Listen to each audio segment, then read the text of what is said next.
Hey, everybody, welcome back to our daily office. We are in the book of Maccabees, still playing catch up. This is the devotion reflection for the week of November 16th readings. And we see how the pagans come to these zealous Jews with enticement and intimidation. They invite you to come and offer sacrifice, and you'll be friends of the king. You'll be honored with many gifts.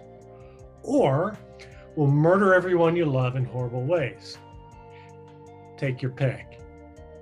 Now, to this enticement and intimidation, we see that there are a number of Jews who respond with resistance. They won't accept those terms.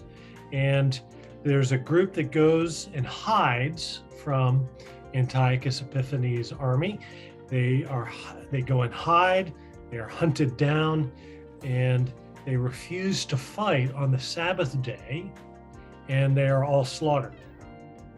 And then there is another group, and this is the one led by Mattathias, who stand and fight with the zeal of the Lord, and they're going to resist whether it's the Sabbath or not. I want you to observe how the book of First Maccabees describes these folks. In chapter 2, they burned with zeal and gave vent to their righteous anger. And when they gave vent to their righteous anger, they ended up killing the king's officials. And this, of course, starts the war.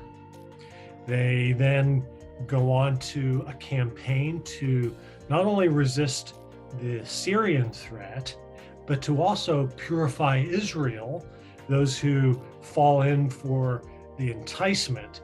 They're resisting and purifying Israel of those renegade Jews who end up being turncoats and falling in with the Syrians.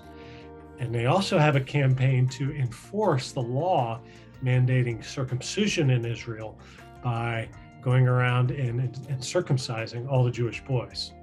So it's a pretty hard line that they drive. And in the book of First Maccabees tells us that they had success. Now the day comes when Mattathias, the great resistance leader, dies. And after sparking all this resistance movement, his son Judas now is carrying the flame of that holy, righteous zeal forward under his nickname, which is Maccabeus, which means the hammer. He's definitely the guy you want fighting on your side, right? The hammer. His life mission is summarized there in chapter 2, verse 68. I kind of like this. It's pay back the Gentiles in full. You know, he's got that on his flag. Pay back the Gentiles in full. And this attitude, of course, came to characterize those who were called zealots in Israel. Also, and there was a party of the zealots called the Sicarii. These were Israelite militants who threatened their countrymen who were attempted to collaborate with the pagan power. They sought to violently overthrow pagan power in Jewish lands and to violently intimidate and overthrow those Jews who collaborated with pagan power. This made them, well, it's basically, we could identify them in contemporary times with radical jihadi sort of Muslims who do great violence to their own people and who violently resist the infidel. Now, these people, violently committed to Jewish purity and independence, were really one of the biggest obstacles that Jesus faced in his messianic ministry. And he warned them of the coming fate when he said, those who live by the sword will die by the sword. Yikes, all right? And when he talked about, when he was asked in Jerusalem about those people who had been killed by Herod in an earlier insurrection, killed by Pilate in an earlier insurrection, when he was asked about those who died when this tower collapsed in the city and killed many, Jesus' reply to that in the Gospel of Luke was, unless you repent, you all will perish just like they did. Jesus spoke very clearly and harshly of the destruction that's going to come upon Jerusalem because of this zealot resistance to Roman authority.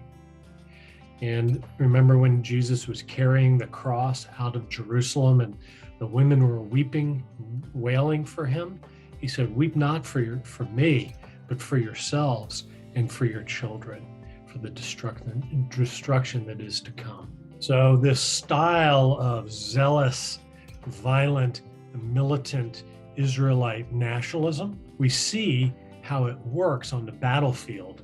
We see the exploits of Judas Maccabee resisting Antiochus Epiphanes.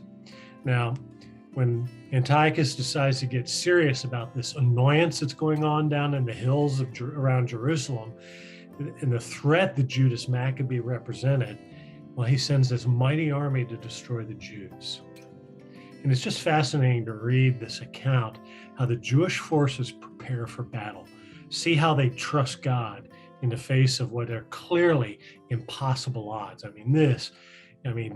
There's just no way they could win. And yet they end up winning. And I have a question for you as you read this or as you're reading this. How do you see that translating into your life and the challenges that confront you? Or think of our life collectively as a church. St. Peter's, our individual congregation here in the Loudoun Valley, or the challenges that we face as the church in general here early in the 21st century. How do you view their preparation for battle as being relevant to us in our day? It's an interesting question. And I also want you to notice how Judas Maccabee's speeches and his prayers are laced with the stories of earlier deliverances and battlefield triumphs all through the history of Israel. What role do you see story playing in their sense of self, their battlefield victories, and what relevance do you see that having for you and me today? The role of story, those ancient narratives that live on in their own experience, their prayer life. Now, when the battle is won against all odds, well, they went in and they were able to reclaim Jerusalem again. They were able to purify and restore the temple, which had been stripped and ravaged and profaned.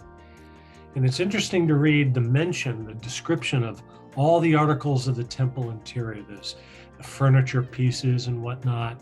Everything's coming back except, you notice one thing that's missing? Well, it's the Ark of the Covenant, isn't it? Indicating that the Ark of the Covenant had been lost at some earlier date and it had never returned to the temple. Perhaps it was lost during the Babylonian captivity, but you notice the first priority of the Maccabees is to resume the worship of God according to the law. And that's pretty much where we find Israel in the days of Jesus. Now, we'll conclude our study of Maccabees there. It's a great read if you want to pick up the rest of it. Will appear again in subsequent cycles of the Daily Office. In the coming week, the last week of the season of Pentecost, before Advent, we're going to get the prophetic witness of what's to come. So that's going to be some very interesting readings, and I'll see you in that next video. God bless you all. Thanks.